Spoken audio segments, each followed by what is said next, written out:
You're listening to Happy Hour Hustle, a bi-weekly podcast featuring the musings and witty remarks of the one and only Kim Bodie. We can promise at least 2 terrible jokes out of Kim and at least 10 minutes of incredible thought leadership from some amazing and influential guests.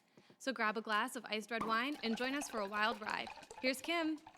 Hey everybody, here we are, another quarantine. I think that's how I'm going to pronounce it from here on out. Like Clementine. We're another quarantine version of Happy Hour Hustle. We are here talking about my most favorite subject in the world, which is Entrepreneurial Operating System. Jen, or Hey. the integrator, is also here because she is forced to also talk about the Entrepreneurial Operating System, or really just implement it, whatever, and talk about it. Just I actually have the books right on. I have Traction right on my desk. I think I have like 4 of them. And then I also have Rocket Fuel. And so if you have not heard about EOS, again, Entrepreneurial Operating System, I'm not going to say that every time because that's a pain in the ass. Traction is a book that EOS is, that really introduces EOS to everyone. I read it probably about, I don't know, it was probably 3 or 4 years ago, when we were kind of in a low point in our business. I felt like we were in a low point. I just felt like we weren't really, no pun intended, we didn't really have any traction anymore. And I just wasn't I wasn't loving what we were doing. And I just felt like the business wasn't running as well as it could be run. And I was kind of at a loss. I mean, in case you didn't know, they don't really give you a plan book or a playbook when you're running a small business. So it's kind of just like hit or miss, or just guess and then hope it works out for you. I'm sure a lot of small business owners won't admit that, but it is really true. You really have no idea what you're doing. And so I think Traction kind of really gave me the kick in the ass to develop more processes and more of like a strategic plan about how we move the business forward. So that's really what we're going to talk about today, kind of what worked for us, the struggles that kind of come along with it, and then kind of where we are in the process.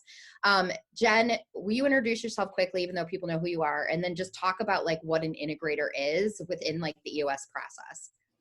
Yeah, so I'm Jen, president of 834.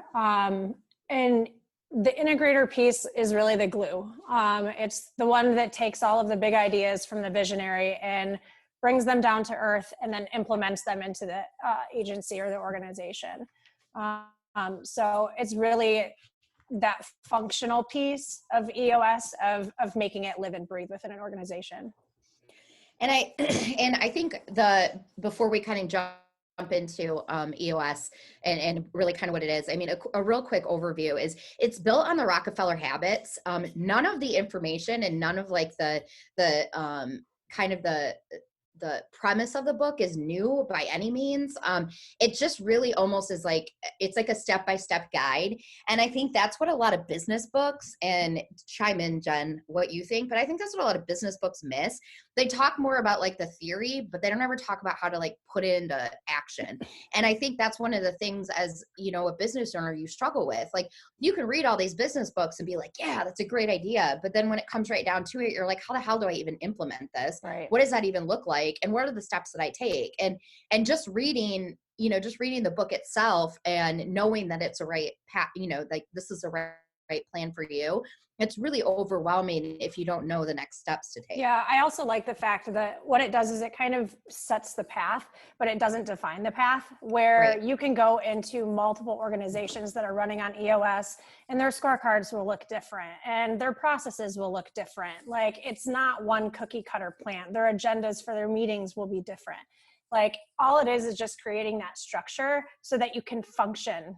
And my favorite part about it, I think, is from a leadership standpoint, is the removal of emotion from making decisions that benefit your business.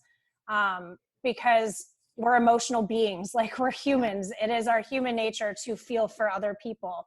But at the end of the day, we are running a business and we need to make sure that everyone is running on like every cylinder. And if there's something off with a staff member, it will affect the entire organization. And you have to be able to make those decisions without emotion playing a factor. It just kind of, it forces you to be more transparent as a business in general. And I think we've always done a really good job with that. But I think a lot of business owners tend, it's not that they're not being open or honest with their team. They just don't know how much information to share or what is the right information to share. And I think with EOS, what it really helps is it helps you define, like, you know, you'll hear us talk about the VTO, and it's called the Vision Traction Organizer. And really what that includes is you just map out what your core values are, what your core focus is, or what your passion is. And for us, it's finding comfort in the uncomfortable. And then it really maps out, like, what's your 1-year goal? What's your 3-year goal? What's your 5-year goal? And sometimes they'll go into 10-year goal, which we think is funny because we're a small business. Like 10 years from now, who the hell knows where we'll be? But I think, I think the cool thing about it is it's not like, how you're always like when you start a business, they're like, write a business plan. And you're like, you look at like and you're like, holy shit, I have to write a 150-page business plan. What the hell am I going to do with that? That's ridiculous and not at all attainable. And I think what EOS does is it breaks it down. Here's the first step you take. When you're going to define this stuff, this is what you need. These are the questions you need to ask yourself, all that kind of stuff. And the book, like I said, the book is called Traction. It's written by Gino Wickman. The great thing is there are a lot of online tools that you can utilize. And you'll hear a lot of people say that they used a facilitator or they self-implemented. We definitely started out self-implementing because being a small business, we wanted to be very conscious of what the costs were going to be for us to, to move forward with EOS. And it wasn't feasible for us to pay upwards of 25 grand to have an implementer. Now, that being said, we are actually working with an implementer now. And I almost feel like it was better coming in after we had gotten through like the first couple of years. I mean, correct me if I'm wrong, Jen, but I feel like we kind of got through like the rough stuff. And now we're looking at, okay, did we, what can we tweak? What can we make better? And then also like, we're kind of going back and revisiting it. Cause I almost think when you get a couple years into the implementation process, that's when you kind of start to forget things. Or you're like, you go off track and you're not necessarily following EOS because, well, you've just been doing it for so long. You start and you think you things. Get it. Like, that's the other thing is that you think that, okay, I've read it. Like I've used all the tools, like I've implemented everything, like we're good. No, that's not the case. And honestly, I think the biggest thing that got us back in front of working with an implementer now is that COVID happened. And EOS went by the wayside because we needed to just keep our heads above water and keep functioning and serving clients. And so we went 100% client focused and forgot about ourselves. And as we started revisiting some of these tools of realizing like, holy shit, we've kind of like lost track. Like we are not doing this the right way anymore. And just sometimes talking with an implementer, they help ask you questions where you go, yeah, that's not how we're doing that. I don't think we're doing this right. Like we've done it, but did we do it the best way? Like we started with EOS, self-implemented, over-processed the shit out of the agency. Oh, everything. And now realize that that's part of our issues list. How many pages are in our SOP? Oh, I don't even want to know. It's like 200 and something at this point. I swear to God, it's like 300 or something. Yeah, it's far more than any normal human could ever digest, and we'll never go back to reference. No, nope, never. No, I don't even remember half the shit that we mapped out. But I'm sure it was important at the time. No, but it's great because now that I go back and revisit them, I'm like, wow, this doesn't apply at all. This isn't even the way we do it anymore. Or hey, that's how you do it. That's great. We should do that more. Yeah. So before I start asking you all these questions about EOS, you obviously talked about what your EOS title is, which is integrator. And a lot of times you'll find that the number 2 in the company is the integrator because there's the integrator and the visionary, and they really are the two like core roles within EOS. And so the visionary, a lot of time you'll find is the business owner, and they're the big picture person, and they're the person that like can also like kind of look at issues and say, this is how we solve it, but then it's going to hand it over to the integrator to really implement it and make sure like that actually like there's a follow through there, like it actually happens. And so the integrator really is like the process czar. They're the ones that manage to oversee like the people. And that's a big theme you'll see throughout EOS is they call it the people component, and they say right people, right seats. It's one of the first things you do when you start in EOS is they have this tool called the people analyzer, and you go through and like Jen was stating earlier, it takes the emotion out of it. It's almost like a scorecard, and you step back and you say, okay, let's look at each role. does this person get it? Do they want it? And do they have capacity to do it? And then you also kind of rate them based on your core values. And once you have those values defined, you really see how important it is that each person or employee embodies those. And if they don't, that's where you start to see a disconnect and where you see a lot of these issues happen. And what I found probably and this was before Jen was on, what I found the most interesting about EOS and when you start implementing it is you will get some resistance within the organization from employees. And what you'll find is they often will leave of their own accord. They'll say, there's a lot of accountability here and I'm just not comfortable with it. Or to me, this is a different change from how we've ran in the past. And quite frankly, I could get away with a lot more previously. So I'm just not comfortable with this new process moving forward. And you'll find that they kind of weed themselves out, which I remember reading that in the book and thinking that's utter bullshit. Nobody's just going to leave. And it actually did end up happening. And I think there was only one person we had to kind of, encourage to find a different path. But the people is really what makes up EOS. And to kind of go back into the process before we jump into kind of the more fun stuff is you really do look at what's the vision of the company? Do we have the right people in place? What are we measuring our success on? So what's our data? You'll hear us talk about scorecards. We won't really go into that. We've written a lot of blogs on it. So I do encourage you to go to 834.com and even just search EOS or traction. And then you look at issues. And a big thing about that is you'll hear us say IDS, and that's identify, discuss, and solve. And it really goes back to that transparency aspect where you really do need to make sure that any issues and it's not even just issues, but anything that needs to be discussed as a company is discussed. It isn't buried. It isn't, you're not ignoring it, but you're actually addressing it. You're finding a solution, and then you're figuring out how to implement that. And not every issue is going to be solvable. Do you want to talk a little bit about that, Jen? Because I find that really interesting because we always felt like we got to fix it all. Everything's fixable. Right. One of the other things I was going to say too, of talking about the visionary integrator relationship.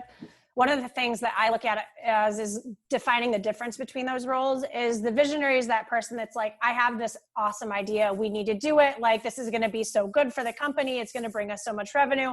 And the integrator says, yeah, that's all great. And it does sound like a good idea, but I'm not rolling that out until I figure out the logistics of it. And if we can even take on that work without failing. Right. It's let's slow down for a second. Let's look at how this plays part and then move forward. Yeah. But yeah, IDS. So one of the fun things when Kim and I started working together and we were going through IDS, I was like, we don't have an issues list. And Kim would always say, no, we don't have an issues list because we fix our issues. And I mean, that would be great if that was the way things really worked. But we were looking at issues the wrong way. Yeah. We were looking at issues being to-dos and things that we could actually take actions to solve. Check off. Exactly. And when you actually start looking at it, there's a lot of things that you can't just check off and solve. Like the fact that we did over-process the agency. That's not something that can be fixed overnight. It's an issue that sits there. Now with COVID, an issue would be having the team be integrated together because we are apart so much and how that's affecting our workflow. Those are issues where they're things that we can't necessarily take an action to fix, but we can make steps that can make it easier or make the workflow better for everyone. But capacity is a big thing we talk about all the time. That's not something you solve. Capacity is always going to be something that we constantly have to be looking at. And that's one of the reasons you have a running issues list is because you do need to be looking at, those ongoing issues, if you will, or reoccurring themes, on a weekly basis, because capacity is always going to be something we struggle with. We're an agency,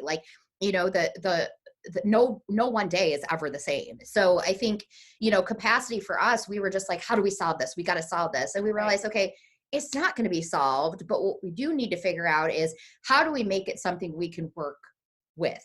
Right. Well, and the same thing, it comes down to if you have a financial issue, Like you say, hey, I keep setting this goal and I keep not hitting it. Like, why am I not hitting it? That's an issue. Like that's something that is not going to be solved overnight, but there are a lot of action steps that you can take to help get yourself closer to making that not an issue any longer. I have an issue with the word issue. Agreed.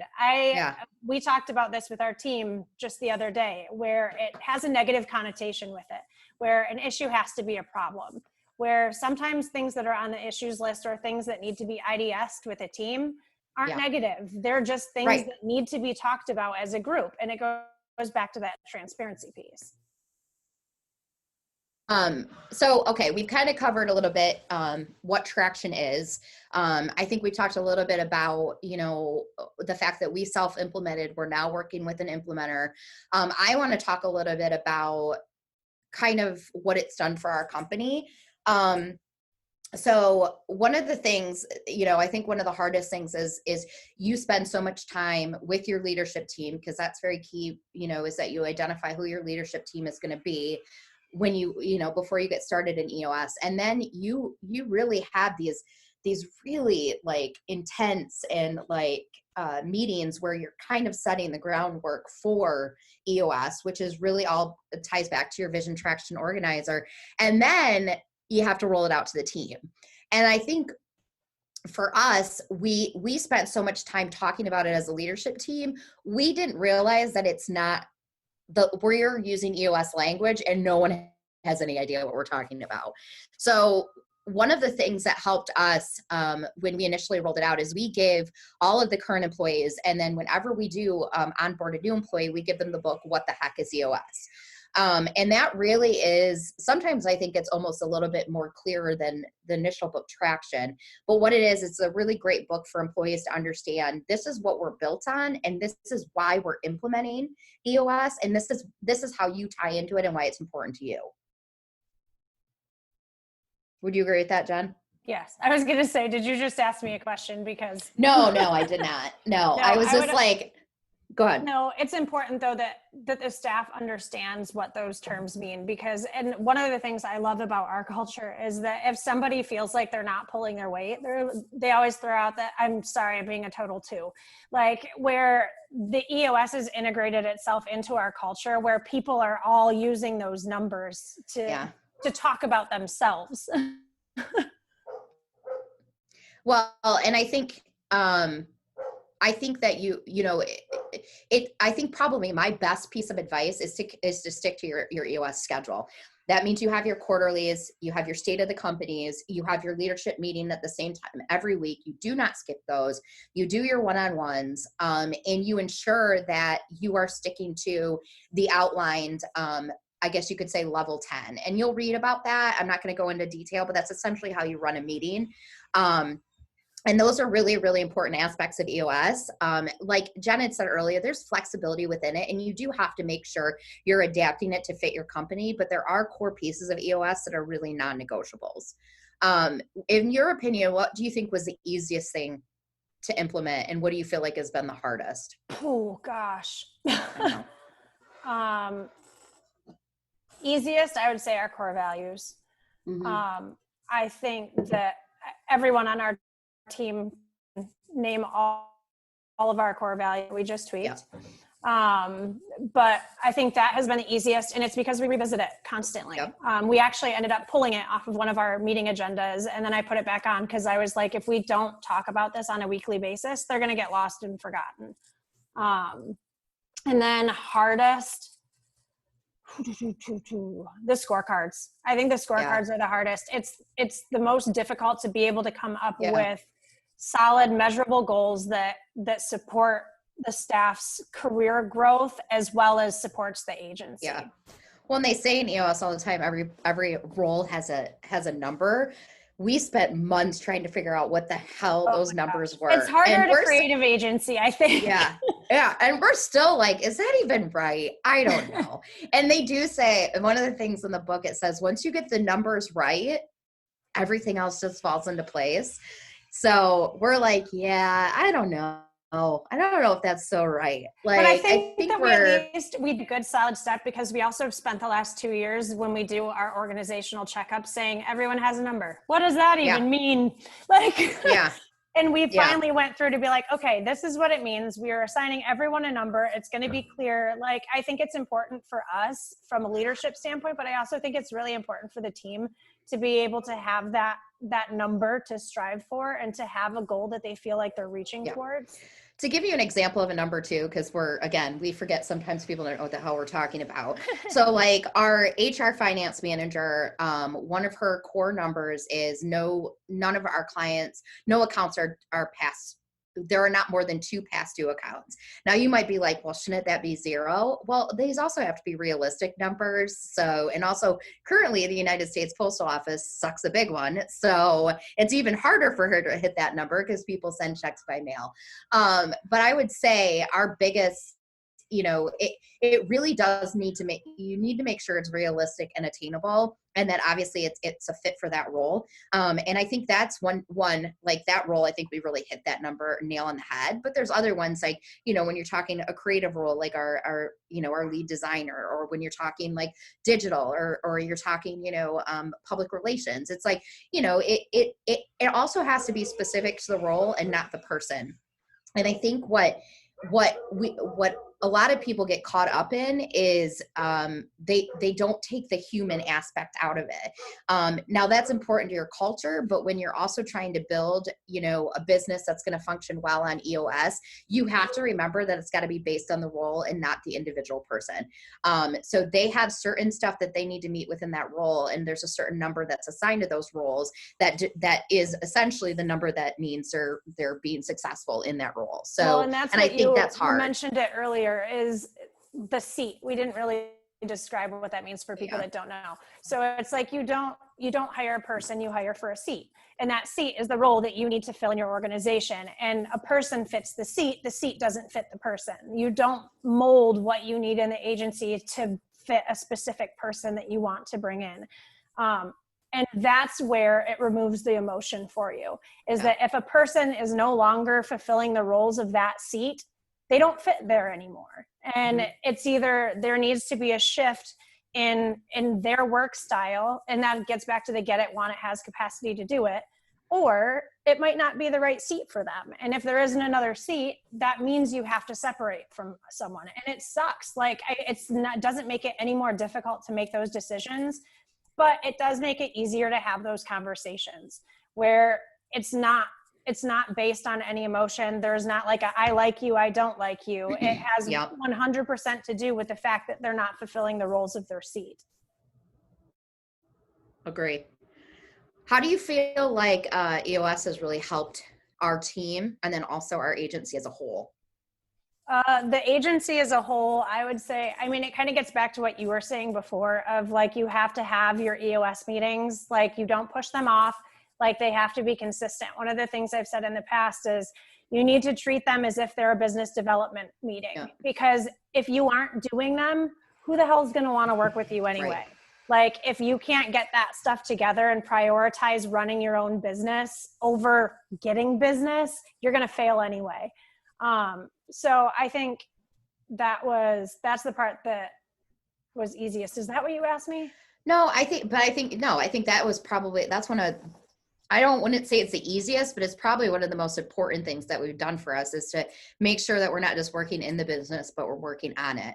And you hear people say that all the time, and it sounds cliche, but as a business owner, you get so caught up sometimes in the day-to-day that you don't that EOS gives you the opportunity to step back and say, okay, well, here are our goals, or as they call them, our quarterly rocks. Here's like what our focus is for the next week or for the next, whatever. So I think it's important that we're looking at that stuff on a regular basis, and EOS has forced us to do that. And we've had to have some come to Jesus meetings where we're like, we got to have these meetings. We keep pushing them off. And I think since we brought in like an implementer to kind of help us get back on track, I think we've been really, really, really good.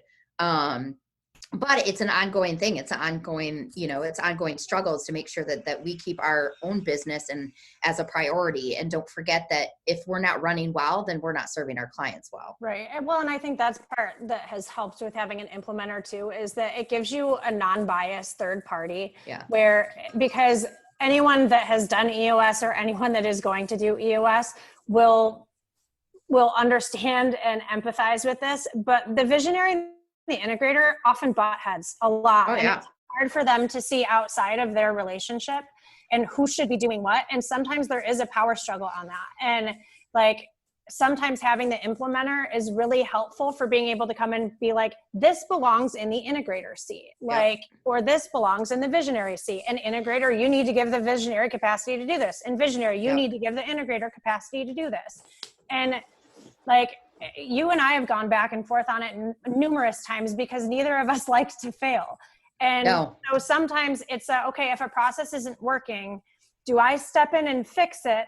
Or do I stand back, let it fail, and then use that as an example to say, this is why we can't do this way, or this is why we need to make sure we're following process. And it's such a hard balance to walk, is because there's no right answer. No. I also think it's important that people understand that like visionaries and integrators, they really should butt heads, you obviously at the end of the day want to be moving forward in the same direction and have the same vision. I don't think we've ever struggled with having the same vision for the company. I think what we've struggled with is, okay, this belongs to you and this belongs to me. And as a business owner running EOS, that's probably one of the hardest things to do, is to let go of control. And I don't know, for me, that it was ever like I didn't want to hand it over. I was like, I don't know what the fuck I'm supposed to give to you or not give to you. And I think that's where having the outside counsel really has been super helpful for us. But also you should butt heads, and you should, in a respectful manner, you should challenge each other, because that makes your company stronger. And also it helps you identify where there's gaps or where there's potential issues. So it's a whole reason the book Rocket Fuel was written by Gino Wickman. And it's actually a really, really great book that helps you better define that relationship. And I remember reading that and feeling like I had a lot more clarity EOS around like those roles. Yeah, I feel like EOS forces a lot of the uncomfortable conversations. I'm actually reading another book right now that had such a valid point in it. And it was the fact that oftentimes when we're having uncomfortable conversations, whether it be with a superior or with a staff member, we usually avoid the difficult part of it or make the difficult part sound better. And it's not for the benefit of the person we're talking to, it's to make ourselves more comfortable. Because having uncomfortable conversations with people, or if it's them not performing or them doing something that bothers you, it makes you uncomfortable to have that conversation.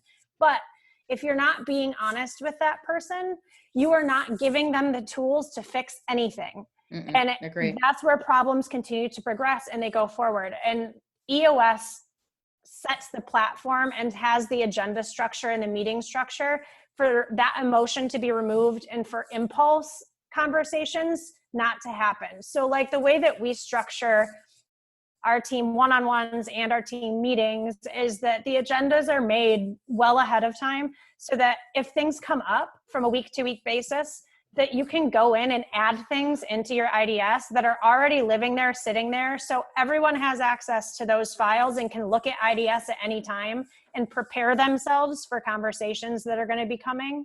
That way it's less uncomfortable. Like every person in a management position has had that conversation where they sit down with someone and they bawl. I've had them. I've been the one bawling. I've been on both sides of it. And EOS really sets the platform for that to be removed, where you can actually have logical conversations about how you move forward and how you actually fix problems and address them.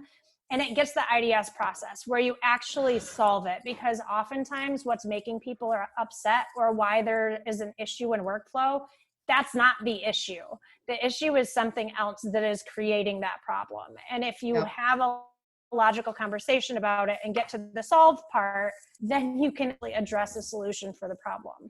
Well, and I think it's one of the reasons our passion is, find comfort in the uncomfortable, because if you're not uncomfortable, you're not growing. But also like if you can find a way to have those difficult conversations, you're never going to be fully comfortable with them. But knowing that you need to have those difficult conversations is only going to benefit the company and anybody who's in any single role in your company. So, I think that's what EOS really kind of tries to make it easier based off of the structure to do.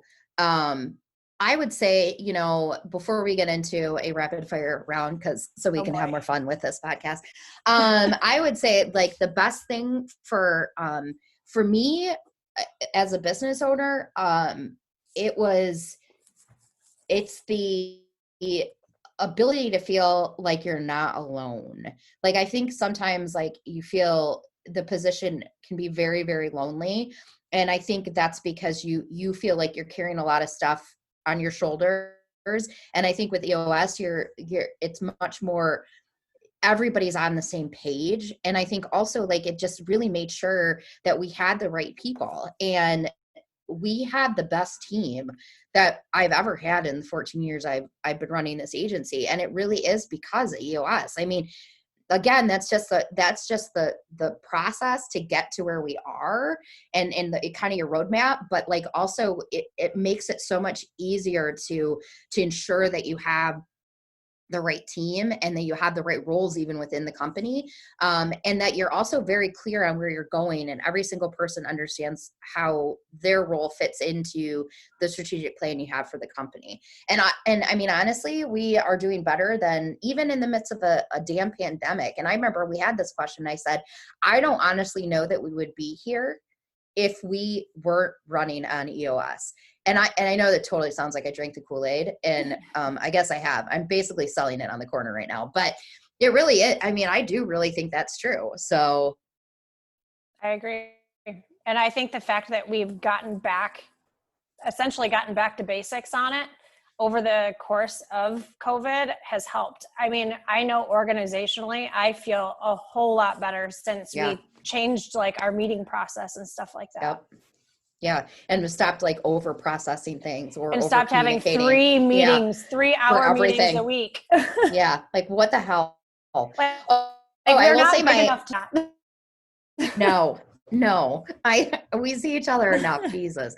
I will also say too, one of my favorite parts about it is the state of the company. And the state of the company is really where so we do our quarterly meetings as a leadership team.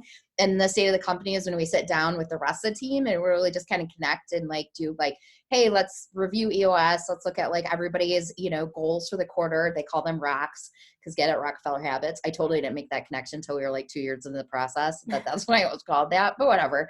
And I just think that's fun because we get to bond. There's usually alcohol involved because obviously, and we've also turned them into retreats. We try and do one of our state of the companies, we try and do a yearly retreat. And so last year we went to Chicago for a couple days and we did strategic planning, but a lot of it was just team bonding. And that was really cool to me because we actually all like each other. And I think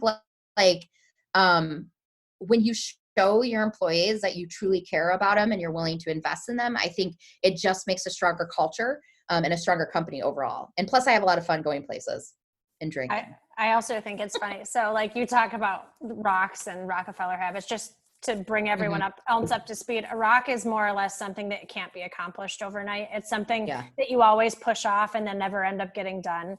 So you're giving yourself this goal and you have a quarter to reach it.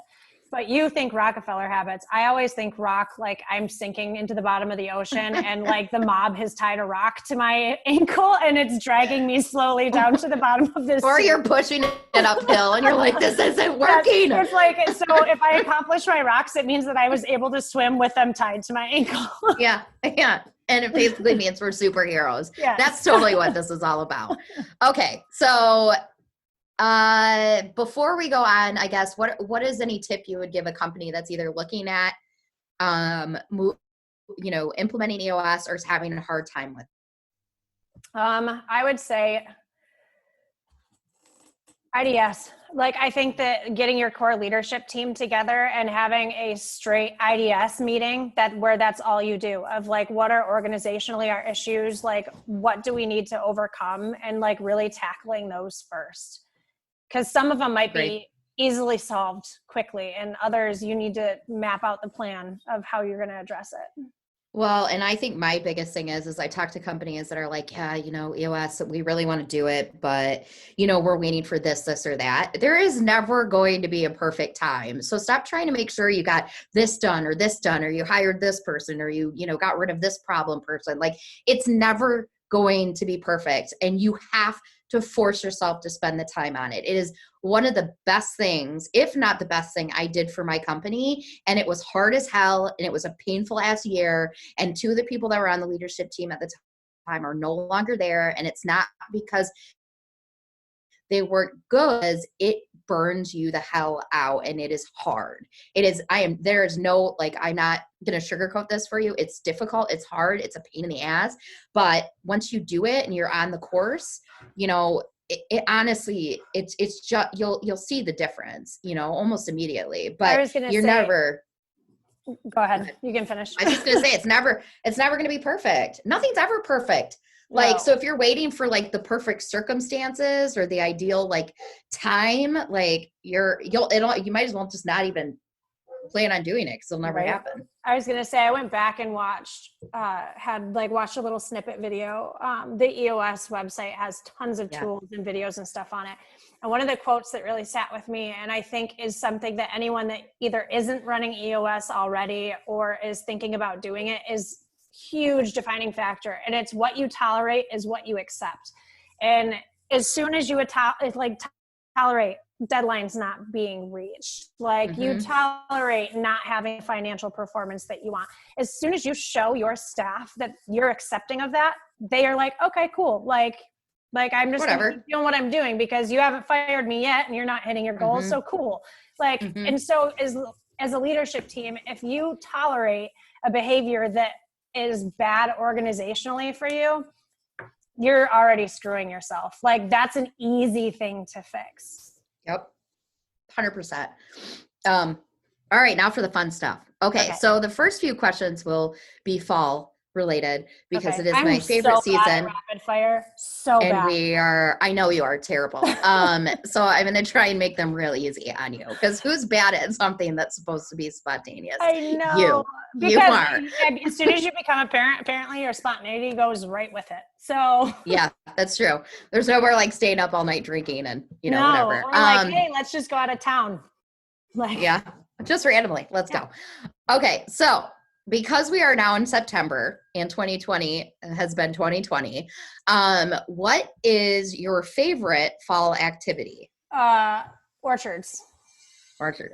What in an orchard? Is it the corn maze? Is it the pumpkins? No, I'm not the corn maze. Is it the donuts? I like picking apples, and actually walking through and being able to pick your own apples.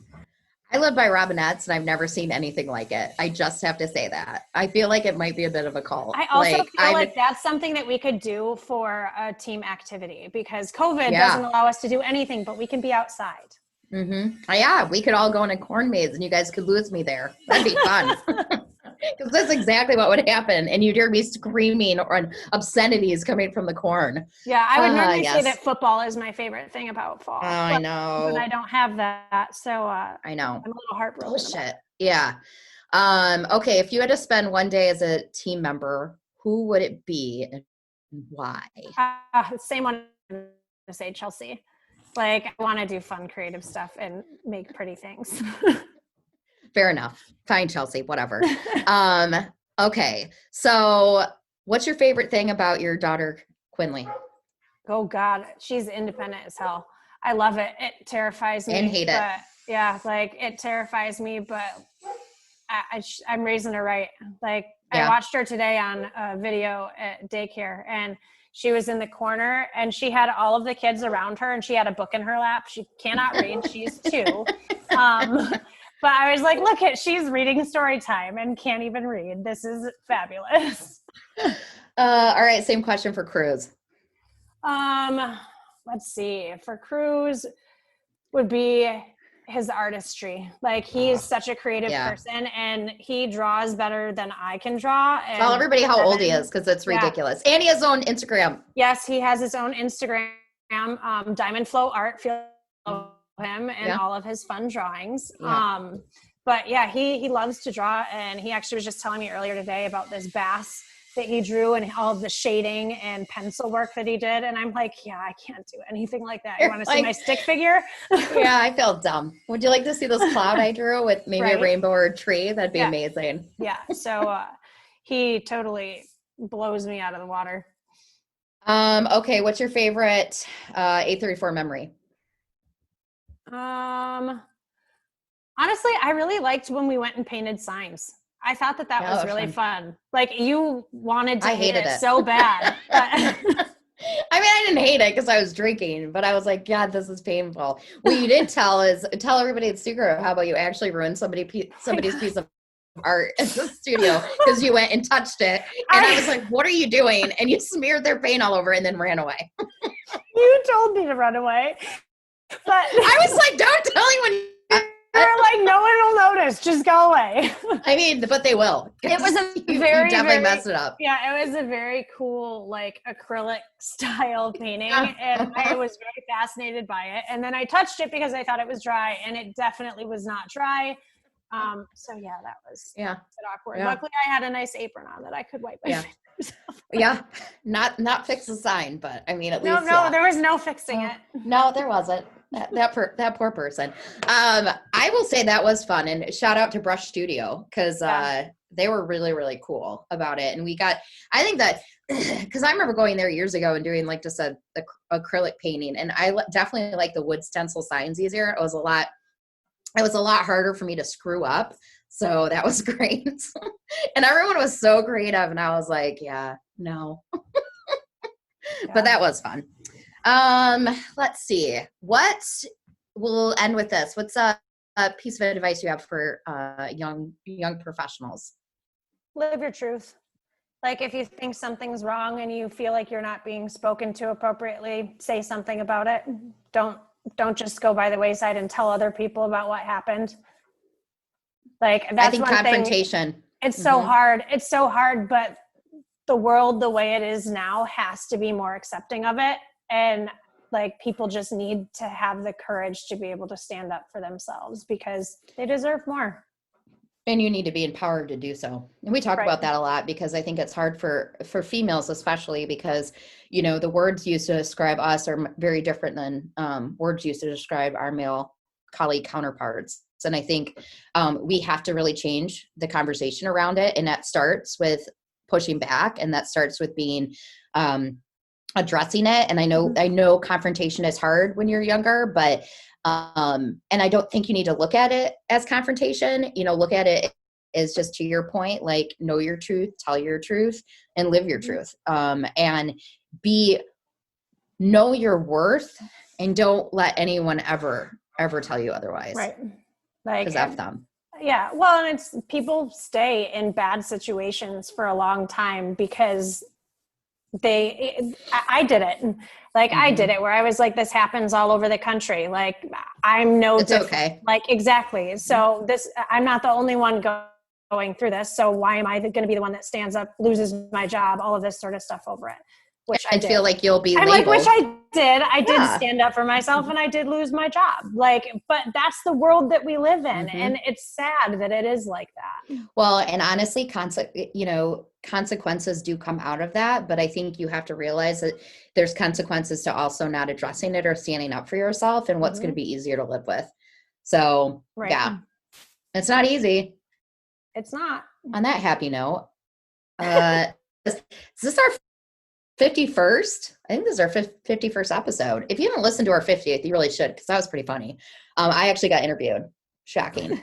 Okay, so everyone, this has been another edition of Happy Hour Hustle, where we talk about EOS, Entrepreneurial Operating System. Please go pick up the book Traction by Gino Wickman. If you actually do listen to this podcast all the way through and contact us, I will buy you the book. Let's see if anybody does it. Yeah, I was going to say, or if you just want to talk about EOS or vent about the issues at your company, we're all down for socially distanced drinks. So yeah, those are my best happy hours. Yep. All right, it's been another edition. You've officially been hustled. We'll see you on the download.